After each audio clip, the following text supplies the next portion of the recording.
Gatilov réaffirme la position russe pour un dialogue politique en vue de sortir de la crise en Syrie.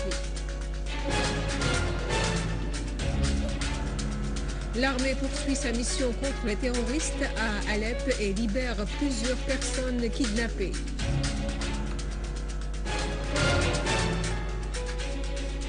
L'Irak, de nouveau sous le joug des attentats qui ont fait de nombreuses victimes dans les villes du pays.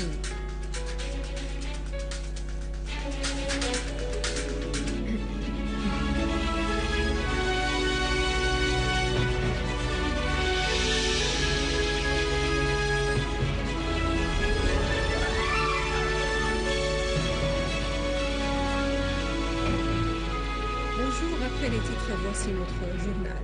Le président russe Vladimir Poutine a affirmé que la déclaration finale du sommet de l'APEC a déterminé les tâches urgentes pour les États membres de l'organisation. La priorité, a précisé Poutine, est à la libéralisation de l'échange économique entre les pays membres et le respect strict de la transparence dans les relations commerciales. S'adressant aux participants à la séance de clôture du Forum économique des pays d'Asie et de l'océan Pacifique, APEC, qui s'est terminé dans la ville russe de Vladivostok, le président Poutine a attiré l'attention sur la nécessité de la complémentarité économique entre les pays, précisant que c'est le choix stratégique de la Russie. La coopération entre les pays de l'Orient dans le domaine de l'énergie entraînera un essor économique considérable, a ajouté Poutine en précisant que la Russie œuvrera au cours de sa présidence de l'APEC à soutenir les économies des pays membres dans le cadre de l'économie mondiale afin de permettre un développement stable et durable. De son côté, le ministre russe des Affaires étrangères Sergei Lavrov a affirmé que Moscou n'est pas d'accord avec l'évaluation du secrétaire général de l'ONU, Ban Ki-moon, de la situation en Syrie. Ce dernier avait déclaré que la paralysie du Conseil de sécurité est à l'encontre de l'intérêt du peuple syrien, comme il discrédite cette instance internationale. Lavrov a affirmé en riposte aux propos de Ki-moon sur la Syrie que la crise en Syrie reste le centre de l'intérêt du Conseil de sécurité. Il a affirmé que les résolutions du Conseil de sécurité 2042 et 2043, le plan d'Annan et la déclaration de Genève ouvrent la voie pour arrêter la violence en Syrie et entamer le dialogue politique global. Cependant, Moscou voit que ces mesures n'ont pas été exécutées sur le terrain et que le côté russe œuvre pour les exécuter, a-t-il insisté. Mes partenaires occidentaux doivent revoir leur position et revenir aux principes adoptés par la conférence de Genève fin juin dernier. Une nouvelle position russe soutenant la Syrie est exprimée par le vice-ministre russe des Affaires étrangères Gennady Gatilov, qui a réitéré la position de son pays à entamer un dialogue politique en Syrie pour résoudre la crise.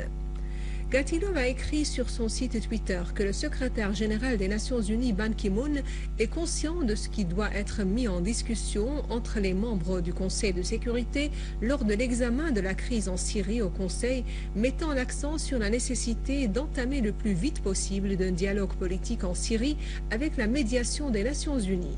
Gatilov a précisé que la crise en Syrie demeure au centre de l'actualité du Conseil de sécurité de l'ONU, soulignant que la Russie invite tous ses partenaires au sein du Conseil de reconsidérer leur position documentée dans la déclaration finale de la réunion de Genève sur la Syrie.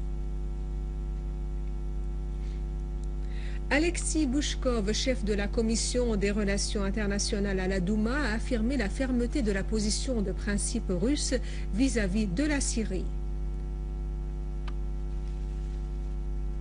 Lors d'une rencontre à la Douma russe avec le mufti de la République, Ahmad Badreddin Hassoun, et l'archevêque Luka Khouri, Bouchkov a affirmé que la Russie adopte des positions objectives stables à l'égard de la Syrie et qu'il y a une concordance totale entre les pouvoirs exécutifs et législatifs, la majorité des partis et mouvements politiques et sociaux et la majorité écrasante de l'opinion publique russe dans ce domaine. Pour sa part, le mufti Hassoun a souligné les positions russes soutenant les principes du peuple et de la justice en Syrie, soulignant l'insistance de tous les Syriens fidèles sur la tenue d'un dialogue sans conditions préalables pour sortir de cette crise provoquée par les ennemis internationaux et régionaux de la Syrie. Quant à l'archevêque Lucas Khouri, il a souligné que les chrétiens constituent une des composantes de racines du peuple syrien. Ils vivent en harmonie avec leurs frères de différentes religions et races. L'archevêque a dénoncé les actes de violence et d'assassinat commis par les groupes terroristes à l'encontre de la population pacifique chrétienne et musulmane et la destruction des mosquées et des églises syriennes.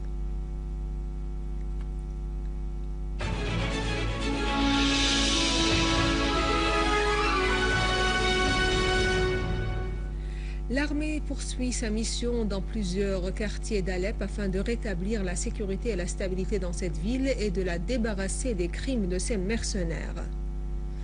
Une unité de l'armée s'est accrochée avec des terroristes à Arkoub, près de la région de Maïsaloun, faisant plusieurs morts et blessés. Dans une autre opération spécifique, plusieurs francs-tireurs qui s'étaient positionnés près de la mosquée Al-Ansar ont été débusqués dans la région de Maïsaloun également. Dans le même secteur, 30 personnes ont été enlevées par les groupes terroristes armés au sud de l'Institut de l'entraînement professionnel. Par ailleurs, un groupe terroriste armé a détruit une maison habitée en la visant par 2 obus de mortier dans la région de Slimaniye à Alep. 4 personnes sont tombées en martyrs et 35 autres blessées dans une attaque terroriste provoquée par une charge visant un bus qui se dirigeait vers Damas, près du village de Zeybaq, sur la route de Mossiaf-Homs. Une source du gouvernorat a souligné que l'explosion a causé la mort de Rasha Fahed Saïd et 3 autres personnes. La source a ajouté que l'engin explosif a été placé dans un répertoire sous la route et que l'explosion a provoqué un cratère de 4 à 5 mètres.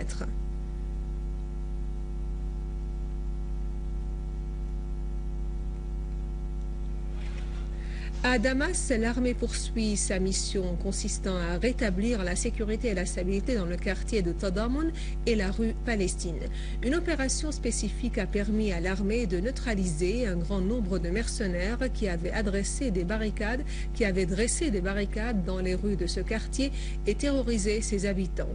Cette opération a permis de libérer plusieurs personnes qui ont été séquestrées par les mercenaires à Tadamun et dans la rue Palestine. D'autre part, le quartier a été inspecté par les services techniques de l'armée qui ont démantelé plusieurs charges explosives. De même, une cache a été découverte. Elle était utilisée par les terroristes pour la fabrication d'engins explosifs. À la campagne de Damas, nos forces armées ont saisi une voiture dans la région d'Al-Dmair chargée d'un grand nombre d'armes et de munitions. Une source militaire a indiqué que parmi les armes confisquées se trouvent des dizaines de fusils, des mitrailleuses et une grande quantité de munitions. La source a ajouté que les armes étaient cachées dans une caisse secrète dans la voiture transportant un pick-up qui a subi un accident utilisé par les terroristes pour camouflage.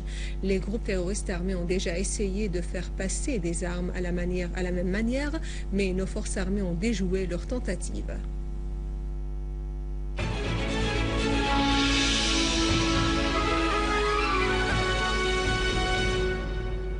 À Homs, 277 personnes ont été libérées après que les enquêtes les concernant ont prouvé qu'ils n'ont pas commis de crimes de sang au cours des derniers événements.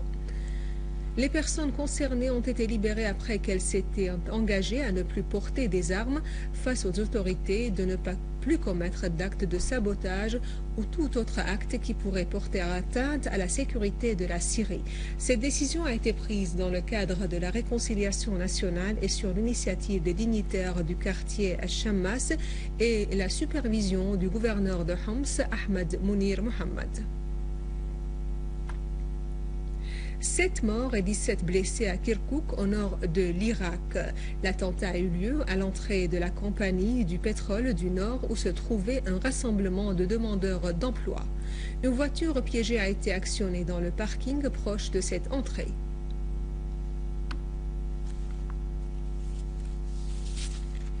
Et à la fin de ce journal, voici un rappel des principaux titres. Gatilov réaffirme la position russe pour un dialogue politique pour la sortie de la crise en Syrie. L'armée poursuit sa mission contre les terroristes à Alep et libère plusieurs personnes kidnappées.